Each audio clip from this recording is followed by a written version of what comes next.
Hello student, good morning. Computer network का एक important topic है डाटा कम्युनिकेशन। उसके बारे में आज हम पढ़ने जा रहे हैं। तो उसका जो नोट है मैं डिस्क्रिप्शन में दे दी हूँ, आप वहाँ पे जाके उसे डाउनलोड करके पढ़ सकते हो। यहाँ पे बस मेरे बात को ध्यान से सुनना, जैसे ये टॉपिक आपको अच्छे से समझ में आए और मेरी मेहनत बेकार ना जाए, ठीक है। तो फिर चलते हैं कि शुरू करते हैं कि what is data communication. Exchange of data between two or more computers with the help of a communication medium is known as data communication.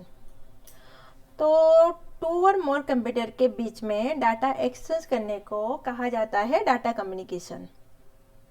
It's obey three condition. पहला है डिलीवरी, और एक है एक्यूरेसी एंड और एक है time limit. तो delivery क्या है? Network should deliver data in proper place. इसका मतलब है सेंडर जिस डेस्टिनेशन या रिसीवर को डाटा भेज रहा है वहीं पे जाके डाटा पहुंच जाना चाहिए, ठीक है। मानो कि आप कोई भी डाटा आपके मम्मी के पास भेज रहे हो, वही व्हाट्सएप के थ्रू हो, मैसेंजर के थ्रू हो, कहाँ किसके भी थ्रू हो, तो आप जो डाटा आपके मम्मी के पास भेज रहे हो वो डाटा जाके आपके मम्मी को ही पहुंचना चाहिए, कोई दूसरे बंदे के पास पहुंचना नहीं चाहिए। तो सेकेंड वो जो है वो है accuracy. Data communication should be free from fault. मतलब नेटवर्क में जब डाटा ट्रांसफ़र होता है वहाँ पे बहुत चांसेस है कि उसमें नॉइज आके जुड़ जाए, और ये नॉइज क्या करता है? एरर क्रिएट करता है। मतलब वहाँ पे हमारा जो डाटा जाता है कि बीट्स के रूप में, मतलब 0 और 1 के रूप में, तो ये नॉइज की वजह से कभी कभी क्या हो जाता है कि 0 बिट में चेंजेस टू 1 हो जाता है एंड 1 बिट चेंजेस होके 0 हो जाता है। तो उससे आपकी डाटा करप्ट हो सकता है एंड रिसीवर को सही इंफॉर्मेशन मिल नहीं पाता है। सो data communication should be free from fault. मतलब सेंडर जो भी इंफॉर्मेशन भेज रहा है वो इंफॉर्मेशन रिसीवर के पास पहुंच जाना चाहिए विदाउट एनी फॉल्ट और विदाउट एनी एरर, ठीक है। ओके, चलो उसके बाद जो आता है थर्ड रूल, वो है time limit. Data should reach destination without any delay। मतलब डेटा प्रॉपर टाइम में पहुंच जाना चाहिए। ऐसा ना हो कि आप कोई मैसेज भेजे हो वो जाके 2 दिन के पास पहुंचेगा, तो इसमें हम नेटवर्क क्यों यूज़ करेंगे?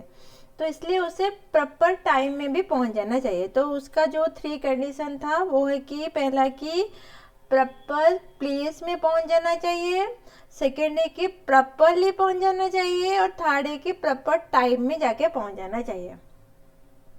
ये था 3 कंडीशन ऑफ डाटा कम्युनिकेशन। उसके बाद हम जानते हैं कि what are the different component of data communication.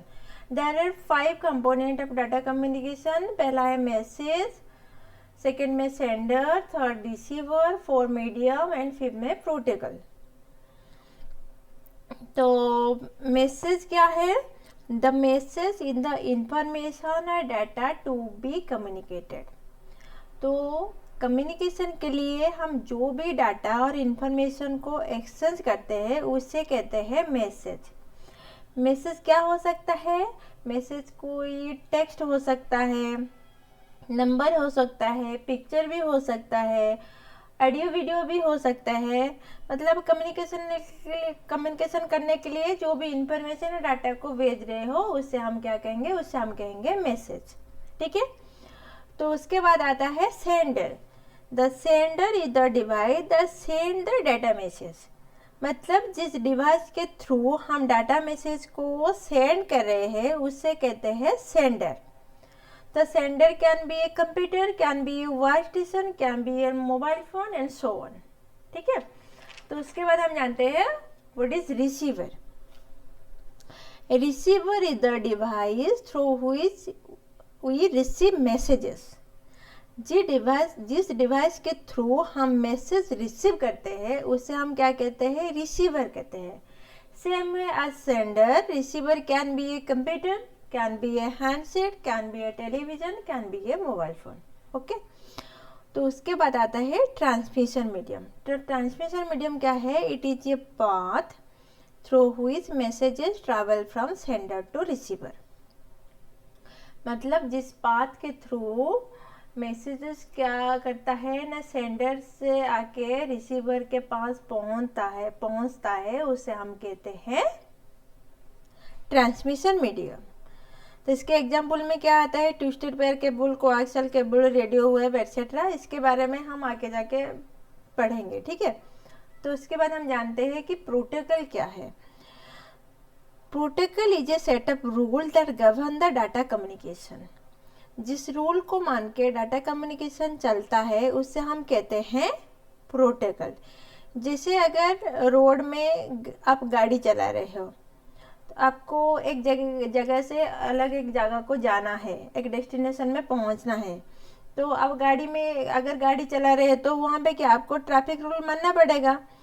वैसे ही यहाँ पे भी डाटा को एक जगह से दूसरी जगह को पहुँचाने के लिए जो रूल को फॉलो करना पड़ता है उसे हम कहते हैं प्रोटोकॉल, ठीक है। ये था डाटा कम्युनिकेशन का 5 कंपोनेंट। उम्मीद है कि आपको ये टॉपिक समझ में आएगा। यहाँ पे हम जो भी डिस्कशन किए हैं उसका PDF नोट में डिस्क्रिप्शन में दे दी हूँ, वहाँ पे आप उसे डाउनलोड कर सकते हो। अगर आपको वीडियो में कुछ चेंजेस चाहिए आप मुझे कमेंट बॉक्स में लिख सकते हो कमेंट बॉक्स में, ठीक है। Thank you, thanks for watching this video.